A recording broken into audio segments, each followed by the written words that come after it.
Hello traders and investors, welcome to Shaurya trading indicators.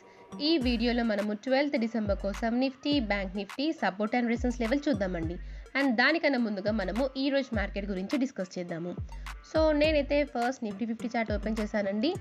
And నిఫ్టీలో చూస్తే morning నుండి trend బులిష్గానే ఉంది. అండ్ నిఫ్టీ ఎప్పుడైతే ప్రీవియస్గా ఫామ్ అయిన సెల్లార్ లెవెల్కి వెళ్ళిందో, సో మీరు చూడొచ్చండి ఇక్కడ ఇది మన ప్రీవియస్గా ఫామ్ అయిన సెల్లార్ లెవెల్. అండ్ నేను మీకు నిన్నటి వీడియోలో కూడా చెప్పానండి, ఈ రెసిస్టెన్స్ జోన్ చాలా చాలా ఇంపార్టెంట్ అని కూడా.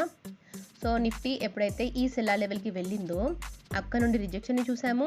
అండ్ సపోర్ట్ నుండి మళ్ళీ హయ్యర్ సైడ్ వెళ్ళింది, కాకపోతే మళ్ళీ అదే సెల్లార్ లెవెల్ నుండి కంటిన్యూస్గా రిజెక్షన్ ఫేస్ చేస్తూనే ఉంది కదా. సో రేపటి కోసం కూడా ఈ సెల్లార్ లెవెల్ చాలా చాలా ఇంపార్టెంట్ అండి. అండ్ ఆ రేంజ్ వచ్చేసి 24,657 నుండి 24,704. ఒకవేళ ఈ రెసిస్టెన్స్ కనుక బ్రేక్ అయిందంటే నెక్స్ట్ ఇమీడియట్గా మళ్ళీ రెసిస్టెన్స్ ఉందండి. అండ్ ఆ రేంజ్ వచ్చేసి 24,716 నుండి 24,748.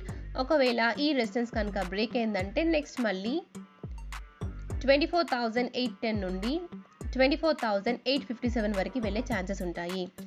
అండ్ అలాగే చూస్తే మన ఫస్ట్ సపోర్ట్ రేంజ్ 24,640 నుండి 24,601. ఒకవేళ ఈ సపోర్ట్ కనుక బ్రేక్ అయిందంటే నెక్స్ట్ సపోర్ట్ వచ్చేసి 24,540 నుండి 24,512 రేంజ్లో ఉంది. అండ్ అలాగే చూస్తే నిఫ్టీలో నాకైతే ఈ ఫ్లాగ్ అండ్ పోల్ ప్యాటర్న్ కనిపిస్తుందండి. ఒకవేళ ఈ ఫ్లాగ్ అండ్ పోల్ ప్యాటర్న్ కనుక బ్రేక్అవుట్ అయిందంటే నిఫ్టీలో మళ్ళీ మనం మంచి బుల్లిష్ మొమెంటంని చూడొచ్చు. అండ్ నెక్స్ట్ నిఫ్టీ మళ్ళీ ఈ రేంజ్లో రిజెక్షన్ ఫేస్ చేసే ఛాన్సెస్ ఉంటాయి. ఓకేనా. అండ్ నెక్స్ట్ వన్ వచ్చేసి బ్యాంక్ నిఫ్టీ. అండ్ బ్యాంక్ నిఫ్టీలో చూస్తే మార్నింగ్ మనమైతే గ్యాప్ డౌన్ని చూసాము. అండ్ ఎప్పుడైతే ప్రీవియస్గా ఫామ్ అయిన సపోర్ట్ లెవెల్కి వచ్చిందో బ్యాంక్ నిఫ్టీ అక్కడ నుండి మళ్ళీ హయ్యర్ సైడ్ వెళ్ళింది. అండ్ ప్రీవియస్గా ఫామ్ అయిన రెసిస్టెన్స్ లెవెల్కి వెళ్ళగానే మళ్ళీ అక్కడ నుండి కంటిన్యూస్గా రిజెక్షన్ని ఫేస్ చేస్తూ మళ్ళీ ఏదైతే సపోర్ట్ లెవెల్కి మార్నింగ్ వచ్చిందో మళ్ళీ అక్కడనే మార్కెట్ క్లోజ్ అయిపోయింది. ఓకేనా.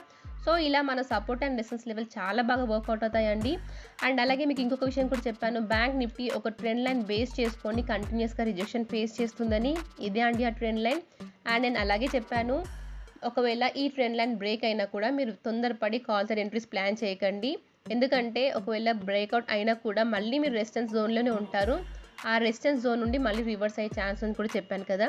సో మీరు చూడండి ఇక్కడ బ్యాంక్ నిఫ్టీ హయ్యర్ సైడ్ వెళ్ళింది, ఈ ట్రెండ్ లైన్ని కూడా బ్రేక్ చేసింది, కాకపోతే ఇక్కడ సెల్లార్ రేంజ్ ఉంది కాబట్టి మళ్ళీ అక్కడ నుండి రిజెక్షన్ని ఫేస్ చేసింది. అవునా. సో బ్యాంక్ నిఫ్టీలో అండి రేపటి కోసం ఈ సపోర్ట్ చాలా చాలా ఇంపార్టెంట్ అండి. అండ్ ఆ రేంజ్ వచ్చేసి 53,378 నుండి 53,306. ఒకవేళ ఈ సపోర్ట్ కనుక బ్రేక్ అయిందంటే నెక్స్ట్ సపోర్ట్ వచ్చేసి 53,022 నుండి 52,893 రేంజ్లో ఉంది. అండ్ ఈ సపోర్ట్ కూడా బ్రేక్ అయిందంటే నెక్స్ట్ సపోర్ట్ వచ్చేసి 52,700 నుండి 52,618 రేంజ్లో ఉంది. అండ్ అలాగే చూస్తే ఫస్ట్ సెల్లార్ రేంజ్ 53,517 నుండి 53,550. ఒకవేళ ఈ రెసిస్టెన్స్ కనుక బ్రేక్ అయిందంటే నెక్స్ట్ మళ్ళీ ఇమీడియట్గా రెసిస్టెన్స్ ఉందండి. అండ్ ఆ రేంజ్ వచ్చేసి 53,579 నుండి 53,652. ఇది చాలా చాలా ఇంపార్టెంట్ రెసిస్టెన్స్ జోన్ అండి.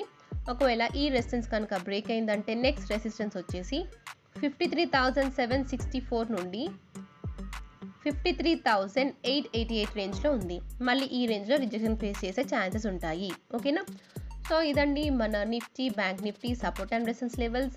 And thank you for watching.